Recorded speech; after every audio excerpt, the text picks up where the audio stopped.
تہجد اصل میں جسے کہتے ہیں وہ نہیں ہے کہ جو عام طور پر لوگ فجر سے کچھ دیر پہلے جاگ گئے اذان سے اور جلدی سے 8 نفل پڑھ لیے، یہ تہجد یہ تو فجر کا ضمیمہ بنا لیا، ہاں نوافل ہے، عبادت ہے، اس کے لیے جو اس کے برکات ہیں وہ ظاہر ہوں گی، جو اس کا ثواب اور اجر اللہ دے گا۔ لیکن اصل میں جسے تہجد کہا جاتا ہے وہ رات کو سو کر پھر اٹھنا، نیند کو توڑ کر اور پھر سو جانا اور پھر اٹھنا، جوف کہتے ہیں پیٹ کی شے کے، جوف اللیل، رات کے بطن میں، رات کے درمیان میں، یعنی نصف رات گزر جائے اس وقت سے انسان جو ہے وہ نماز پڑھے اور پھر ثلث رہ جائے تو پھر جاگ جائے، پھر سو جائے اور پھر اس کے بعد اٹھے فجر کے لیے اور سنتیں پڑھے اور آئے مسجد کے اندر۔ تو یہاں آپ نے فرمایا وصلاۃ الرجل فی جوف اللیل، اور اپنے اس قول کے لیے حضور نے آیتیں تلاوت فرمائی، وہی دو آیتیں۔ یہاں یہ سورہ سجدہ کی آیت نمبر 16 اور 17 ہے، تتجافی جنوبہم عن المضاجع، اللہ تعالیٰ اپنے خاص محبوب بندوں کی صفات بیان کر رہا ہے کہ ان کے پہلو اپنے بستروں سے علیحدہ رہتے، رات کے وقت جاگتے، بستر پر لیٹیں گے تو سو جائیں گے۔ تتجافی جنوبہم عن المضاجع یدعون ربہم خوفا وطمعا، وہ اس وقت اپنے رب کو پکارتے ہیں دعائیں کر، خوف کے ساتھ بھی، اس کے مواخذے کا خوف، اس کے عذاب کا خوف، اس کی باز پرس کا خوف، اس کی ناراضی کا خوف، جہنم کا خوف، وطمعا، اور طمع کس کی؟ اللہ راضی، اللہ کے اجر و ثواب کی بھی طمع ہو، لیکن سب سے بڑی طمع کیا ہے؟ اللہ سے، اس لیے سب سے اونچا مقام یہی ہے، رضی اللہ عنہم ورضوا عنہ، اللہ ان سے راضی ہو گیا، ہوا اللہ سے راضی ہو، یہ باہمی رضا ہے، بندہ اپنے رب سے راضی رہے، وہ ہے کہ تسلیم و رضا جو بھی دنیا میں آ رہا ہے اس پر شکوہ، اللہ کا شکوہ زبان پر جو بھی آ رہا ہے یہ میرے رب کی طرف سے، وہ میرا مولا ہے، آقا ہے، دوست ہے، میرا خیر خواہ ہے، اسے معلوم ہے کہ اس شر کے پیچھے کون سا خیر آ رہا ہے، مجھے کیا پتا، مجھے تو شر نظر آ رہا ہے، خیر تو نظر نہیں آ رہا، اس لیے فرمایا گیا کہ ہو سکتا ہے عسیٰ ان تکرہوا شیئا وہو خیر لکم وعسیٰ ان تحبوا شیئا وہو شر لکم واللہ یعلم وانتم لا تعلمون، ہو سکتا ہے تمہیں کوئی چیز بری لگے حالانکہ اس میں تمہارا خیر ہے، عین ممکن ہے تمہیں کوئی چیز اچھی لگتی ہے حالانکہ اس میں تمہارے لیے شر ہے، اللہ جانتا ہے تم نے اس کیفیت کے اندر دنیا کی زندگی گزارے، اللہ تعالیٰ آخرت میں اسے راضی کر دیں گے، اللہ اس سے راضی ہو جائے گا۔ خارا کہتے ہیں خیر طلب کرنے، یہ باب استفعال سے جب کوئی آتا ہے، استنصار مدد حاصل کرنا، مدد لینا، استخارہ خیر طلب کرنا، خیر حاصل کرنا، اور اس کی ایک دعا جو ہے وہ ایسی ہے کہ جو حضور نے صحابہ کہتے ہیں ہمیں ایسے سکھائی جیسے قرآن، یعنی اتنے اہتمام کے ساتھ وہ دعا سکھائی، وہ دعا پڑھتے رہنا یہ ایک مستقل گویا کہ انسان کا استخارہ ہونا چاہیے، اس کے معمولات۔ کوئی بھی مسئلہ درپیش ہے تو آدمی دعا کرے، اللہم انی استخیرک بعلمک واستقدرک بقدرتک، اے اللہ میں تیرے علم سے خیر مانگتا ہوں اور تیری جو قدرت ہے اسی سے قدرت چاہتا ہوں کہ مجھے بھی کچھ طاقت حاصل ہو جائے، اللہم انی استخیرک بعلمک واستقدرک بقدرتک واسألک من فضلک العظیم، اور مانگتا ہوں تجھ سے تیرا بہت بڑا فضل، اللہم ان کنت تعلم ان ھذا الامر خیر لی فی دینی ومعاشی وعاقبۃ امری، اے اللہ تیرے علم میں اگر یہ کام جو میں کرنے چلا ہوں یا یہ رشتہ جو ہم کو تجویز کر رہے ہیں، اگر تیرے علم میں یہ ہے کہ یہ ہمارے لیے دین اور دنیا اور آخرت کے اعتبار سے بہتر ہے، فقدر ہولی، تو وہ ہمارے لیے اس کو ہمارے لیے آسان کر دے، میسر کر دے، میسر ہولی اسے ہمارے لیے آسان کر دے، ثم بارک لی فی، اور پھر اس میں ہمیں برکتیں عطا، وَإِن كُنتَ تَعْلَمُ أَنَّ هَذَا الْأَمْرَ شَرٌّ لِّي فِي دِينِي وَمَعَاشِي وَعَاقِبَةِ أَمْرِي، اور اگر تیرے علم میں یہ ہے کہ یہ کام ہمارے لیے شر ہے، برائی ہے، دین میں بھی دنیا میں بھی اور عاقبت کے اعتبار سے، فَاصْرِفْهُ عَنَّا یعنی، تو پھر اس کام کو مجھ سے دور کر دے، وَاصْرِفْنِي عَنْهُ، اور مجھے اس سے دور کر دے، اسے مجھ سے دور کر دے، وَاقْدُرْ لِي الْخَيْرَ حَيْثُ كَانَ ثُمَّ أَرْضِنِي بِهِ، اور اللہ خیر جہاں بھی ہو تیرے علم میں وہ ہمارے مقدر میں کر دے اور پھر ہمیں اس کے اوپر راضی۔ تو یہ استخارہ تو بہت ہی عمدہ بات ہے اور یہ تو ہمیں اکثر معاملے میں کرنا چاہیے، البتہ وہ استخارہ نکالنا، یہ فلاں سے استخارہ نکال رہے ہیں، فال نکال رہے ہیں، پھر استخارے میں یہ سمجھنا کہ پھر یہ دعا مانگ کر 2 نفل پڑھ کے تو خواب میں ضرور کوئی اشارہ ملے گا، ان چیزوں کا کوئی ثبوت نہیں ہے میرے علم کی حد تک، احادیث میں یہ سن، بہرحال اگر اللہ تعالیٰ اشارہ کر دے کوئی خواب کے لیے تو بعید بات تو نہیں ہے، لیکن یہ کہ اصل میں دعا استخارہ جو ہے بس وہ ہے اصل استخارہ، اور وہ بہت عمدہ چیز ہے اور وہ ایمان کے عین مطابق ہے کہ اللہ ہم نہیں جانتے تو جانتا، ہم شارٹ سائٹڈ ہیں، ہمیں یہ چیز اچھی لگ رہی ہے، ہمیں پتہ نہیں شاید اس کے پیچھے کوئی بری چیز چلی آ رہی ہے، قرآن نے کہا ہے وَعَسَىٰ أَن تَكْرَهُوا شَيْئًا وَهُوَ خَيْرٌ لَكُمْ وَعَسَىٰ أَن تُحِبُّوا شَيْئًا وَهُوَ شَرٌّ لَكُمْ وَاللَّهُ يَعْلَمُ وَأَنتُمْ لَا تَعْلَمُونَ، ہو سکتا ہے تم کسی چیز کو برا سمجھو حالانکہ اسی میں تمہارا خیر ہو، اور ہو سکتا ہے تم کسی چیز سے محبت کرو حالانکہ اس میں تمہارے لیے شر ہو، اللہ جانتا ہے تم نہیں جانتے، تو اسی کو کہتے ہیں تفویض الامر الی اللہ، اپنا معاملہ اللہ کے حوالے کر دو، اللہ تو اگر اس سے ہمارے لیے خیر سمجھتا ہے تو آسان کر دے، اگر شر سمجھتا ہے تو جو لوگ اللہ پر ایمان لائیں کہیں کہ ہمارا رب اللہ ہے، پھر اس پر جم جائیں، ان پر فرشتوں کا نزول ہوتا ہے، نہ کوئی غم کرو نہ خوف، خوشیاں مناؤ جنت کی جس کا تم سے وعدہ کیا گیا تھا۔ اللہ کی ربوبیت پر اطمینان جب انسان کو ہو جاتا ہے، میرا رب اللہ ہے، ربی اللہ، انسان کے لیے نہ کوئی کھٹکا، نہ کوئی خطرہ، نہ کوئی خوف، نہ کوئی حضور، جو کچھ ہو رہا ہے کس کے اذن سے ہو رہا ہے؟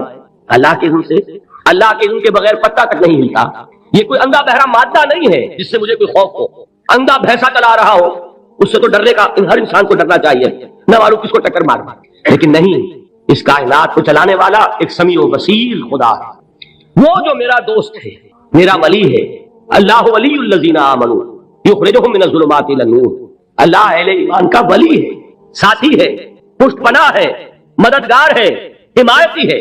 بتائیے جسے یقین ہو جائے کہ اللہ میرا مددگار، اللہ میرا محافظ، اللہ میرا پشت پناہ، اللہ میرا حمایتی، اس کے لیے کوئی خوف ہوگا؟ اس سے کوئی ڈر ہوگا؟ میں مثال دیا کرتا ہوں بہت سادہ، پنجاب کے دیہات کی۔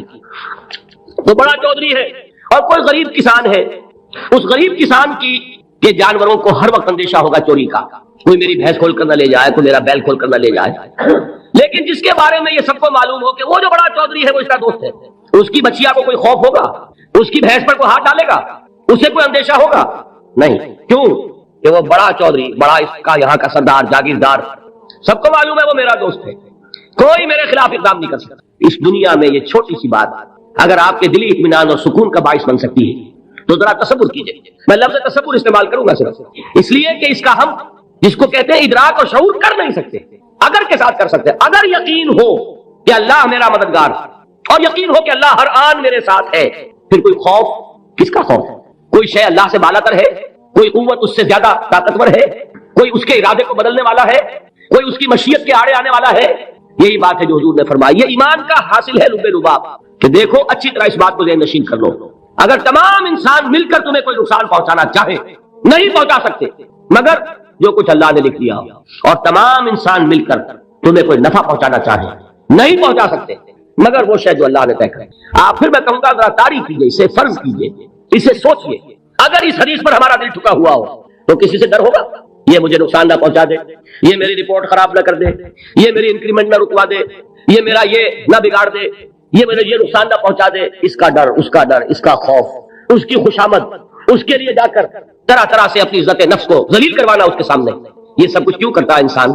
جب سمجھتا ہے کہ اس کے ہاتھ میں میرا کوئی نفع ہے، اس کے ہاتھ میں میرے لیے کوئی ضرر ہے، یہ مجھے کوئی غضب پہنچا سکتا ہے، یہ مجھے کوئی نقصان پہنچا سکتا ہے، یہ میرے کوئی کام بنا سکتا ہے، یہ میری کوئی ضرورت پوری کر سکتا ہے، اسی کا نام شرک ہے۔ جہاں آپ نے یہ سمجھا کہ غیر اللہ کے اندر کوئی طاقت موجود ہے، وہی شرک ہے۔ بتوں سے تجھ کو امید ہے، خدا سے نو امیدی، مجھے بتا تو صحیح اور کافری کیا ہے؟ شرک تو یہ جس پر بھی تمہیں یہ خیال ہے کلمہ ہے، یہ کلمہ سوم لا حول ولا قوت الا باللہ، ذرا اس پر دل کو کبھی اگر آپ تصور کریں، پھر فرض کریں، دل ٹھک جائے اس پر، کوئی طاقت نہیں۔ یہی بات تھی جو شیخ عبد القادر جیلانی رحمۃ اللہ علیہ نے اپنی وصیت میں اپنے بچے سے کہی۔ یہ آرمی دینے والے ہیں، لیکن حضرت شیخ عبد القادر جیلانی کی وصیت اور تعلیمات کو کتنے لوگ ہیں جانتے ہیں؟ یہ جن مقامات تک پہنچے ہیں وہ کس چیز کی بدولت پہنچے؟ انہوں نے جو پیغام دیا وہ کیا تھا؟ اے میرے بچے، جس طریقے سے قرآن مجید میں حضرت لقمان کی نصیحتیں جو ہے نقل کر دی گئی ہیں، میں یہ عرض کروں گا بالفرض اگر قرآن حضرت عبد القادر جیلانی کے بعد نازل ہوا ہوتا تو شیخ عبد القادر کی یہ نصیحتیں بھی قرآن میں درج ہوتی۔ اتنی اونچی نصیحتیں ہیں۔ اے میرے بچے، اس حقیقت کو ذہن نشین کر لے، لا فاعل فی الحقیقت ولا مؤثر الا اللہ، اس کائنات میں نہ کوئی فاعل حقیقی ہے نہ مؤثر حقیقی ہے سوائے اللہ۔ کسی شے میں کوئی تاثیر نہیں اگر اللہ نہ چاہے، آگ جلا نہیں سکتی اگر اللہ نہ چاہے، پانی ڈبو نہیں سکتا اگر اللہ نہ چاہے، زہر ہلاک نہیں کر سکتا اگر اللہ نہ چاہے، کوئی کس فائدہ نہیں پہنچا سکتی اگر اللہ نہ چاہے۔ تو در در پہ کیوں سر جھکاتے ہو؟ در در پر کیوں جبیں سائی کرتے ہو؟ سب کے سامنے کیوں ہاتھ پھیلاتے ہو؟ ایک اللہ سے مانگو، ایک اللہ کے سامنے جبین سر پر جبین پر اپنی جبین رکھو۔ لا فاعل فی الحقیقت ولا مؤثر الا اللہ۔ نظر آتا ہے ہمیں کہ پانی پیاس بجھا دیتا ہے، پیاس بجھانے کی صلاحیت پانی میں نہیں ہے، اللہ کے اذن سے۔ کھانا بھوک مٹا دیتا ہے، بھوک مٹانے کی صلاحیت کھانے میں نہیں ہے، اذن رب میں۔ دیکھیے یہی یقین تھا حضرت موسیٰ علیہ السلام کا واقعہ یاد کیجئے۔ سامنے سمندر آ گیا ہے، قوم دیکھتی ہے پیچھے کہ گرد و غبار کا طوفان، معلوم ہوا کہ فرعون اپنے لشکر سمیت آ گیا۔ لشکر جب چلتا تھا تیز رفتاری کے ساتھ تو گرد و غبار کا جو طوفان اٹھتا تھا اس کا تصور کیجیے، اور لمحہ بلمحہ وہ قریب آ رہا ہے۔ پوری قوم نے کیا کہا؟ اے موسیٰ انا لمدرکون، اے موسیٰ ہم کو پکڑے گئے۔ قرآن مجید نے تو یہاں وہ باتیں نہیں لکھی ہیں، لیکن تورات میں یہ درج ہے کہ بنی اسرائیل جھگڑنے لگے، دست و گریبان ہو گئے موسیٰ کے ساتھ۔ موسیٰ نے یہاں فرمایا لا کر، اسے تو ہم ہی بہتر تھے، وہاں کھانے کو ملتا تھا، زندگی تو تھی، بیگار ہم کر رہے تھے، موت تو نہیں تھی۔ اب جو کچھ ہوگا اس کا تصور کرو، جس طریقے سے ہمارے ٹکڑے اڑائے جائیں گے۔ تو لڑ رہے ہیں حضرت موسیٰ علیہ السلام، یہ تورات کی تفصیل ہے۔ قرآن میں صرف اتنا آیا ہے، پریشان ہو کر انہوں نے کہا انا لمدرکون، موسیٰ کو پکڑے گئے۔ اس وقت موسیٰ کا جواب کیا ہے؟ کلا ان معی ربی سیہدین، نہیں، میرے ساتھ میرا رب ہے، وہ راستہ دے گا۔ بتائیے کہاں راستہ نظر آ رہا ہے؟ یہ ہے ایمان بالغیب۔ راستہ نظر نہ آئے تب اللہ پر یقین ایمان ہے، جیب میں پیسے ہوں اور تب دل کو اطمینان ہے، تو ایمان کس پر ہوا؟ پیسے پر، اللہ پر نہیں۔ جب وسائل و ذرائع نہ ہو اور پھر یقین ہو کہ اللہ مسبب الاسباب ہے، وہ اسباب کا پابند نہیں ہے، وہ اسباب کا محتاج نہیں ہے، اسباب اس کے محتاج ہیں، اگر یہ یقین ہے تو اللہ پر ایمان ہے، یہ نہیں ہے تو تمہارا ایمان اسباب پر ہے، وسائل پر ہے، ذرائع پر ہے، مادیات پر ہے، اللہ پر نہیں۔ اس وقت کہاں راستہ تھا؟ کوئی راستہ تھا؟ سمندر ہے اور ادھر سے لشکر آ گیا ہے۔ کلا ان معی ربی سیہدین۔ اب دیکھیے ایمان کہہ دینا آسان ہے، ہوا معکم اینما کنتم، جہاں کہیں بھی تم ہوتے ہو اللہ تمہارے ساتھ ہوتا ہے، لیکن اس کا یقین قائم ہو جائے تو زمین و آسمان کا فرق واقع ہو جائے۔ یہی بات ہوئی حضور کے ساتھ۔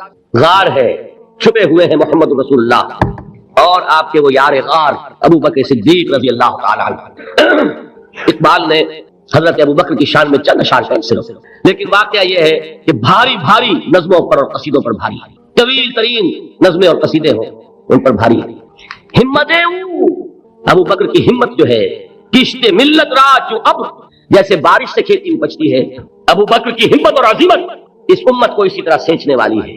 ثانیے اسلام و غار و بدر و قبر، وہ دوسرے تھے اسلام میں، دوسرے پہلے کون تھے؟ انا اول المومنین، حضور کی بات ہے، سب سے پہلا ایمان لانے والا میں، دوسرے ابو بکر۔ ویسے ہمارے ہاں یہ چلتا ہے اختلاف، حضرت علی پہلے ہے کہ حضرت ابو بکر پہلے ہے، لیکن اس میں بڑی خوبصورت تطبیق قائم کی ہے علماء نے اور بہت صحیح ہے۔ چار کے بارے میں فیصلہ ہی مت کرو کہ کون پہلے، ان کی ایک عجیب تقسیم کر دی ہے۔ آزاد مردوں میں، بالغ مردوں میں سب سے پہلے ابو بکر، بچوں میں سب سے پہلے علی، خواتین میں سب سے پہلے خدیجہ، اور غلاموں میں سب سے پہلے زید بن حارثہ۔ بڑی پیاری تقسیم ہے، یہ چاروں ہی پہلے ہیں، ہر ایک کے لیے اولیت ہے۔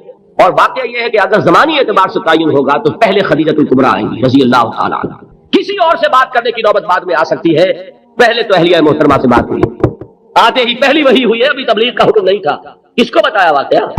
ابھی اپنی نبوت کی تبلیغ کا تو حکم ہی نہیں آیا، واقعہ کس کا ہے؟ وہ خدیجہ کا ہے۔ جب کہا ہے کہ خشیت علی نفسی، مجھے اپنی جان کا اندیشہ ہے، تو کیا جواب دیا خدیجہ نے رضی اللہ تعالی عنہا؟ وہ صدیقۃ الکبریٰ، صدیقات جو ہے خواتین ان میں چوٹی پر خدیجہ الکبریٰ ہے رضی اللہ تعالی عنہا، اور صدیق جو مرد ہیں ان میں صدیق اکبر ہے ابو بکر صدیق رضی اللہ تعالی عنہ، لیکن صدیقات میں چوٹی پر۔ جب حضور نے فرمایا خشیت علی نفسی، کیا فرمایا، کیا عرض کیا، کیسے تسلی دی؟ نہیں اللہ آپ کو ضائع نہیں کرے گا، آپ غریبوں کے ہمدرد ہیں، آپ مساکین کے تکالیف رفع کرنے والے ہیں، آپ بیواؤں کی سرپرستی کرتے ہیں، آپ مسافروں کی خدمت کرتے ہیں، اللہ آپ کو ضائع نہیں کرے گا، یہ یقین ہے اس خاتون کے اندر۔ خیر وہ ایک علیحدہ بات ہو جائے گی، میرے دل پر حضرت خدیجہ رضی اللہ تعالیٰ عنہ کی شخصیت کا بڑا گہرا نقش جو وہ کوئی اور ہی وقت اور موقع ہوا تو بیان ہوگا۔ بہرحال اقبال نے ایک مصرے میں جو چار اولیتیں جمع کر دی ہیں، ہمت کشت امت را چو ابر، ثانی اسلام و غار و بدر و قبر۔ اسلام میں حضور کے بعد پہلے کون؟ ابو بکر۔ غار میں حضور کے ساتھ کون؟ ابو بکر۔ بدر کی رات اللہ کا رسول سر بسجود، وہ جھاڑ، وہ گھاس پھوس کی جو جھوپڑی بنائی گئی تھی، اور وہاں تلوار ننگی لے کر پہرا دینے والا کون؟ ابو بکر۔ اور اس حجرہ عائشہ میں محمد کے بعد سب سے پہلے دفن ہونے والا کون؟ ابو بکر رضی اللہ تعالیٰ عنہ صلی اللہ علیہ وسلم۔ وہ جو معاملہ میں سنا رہا تھا غار ثور کا، حضرت ابو بکر بھی حضور کے خیال سے لرز گئے ہیں۔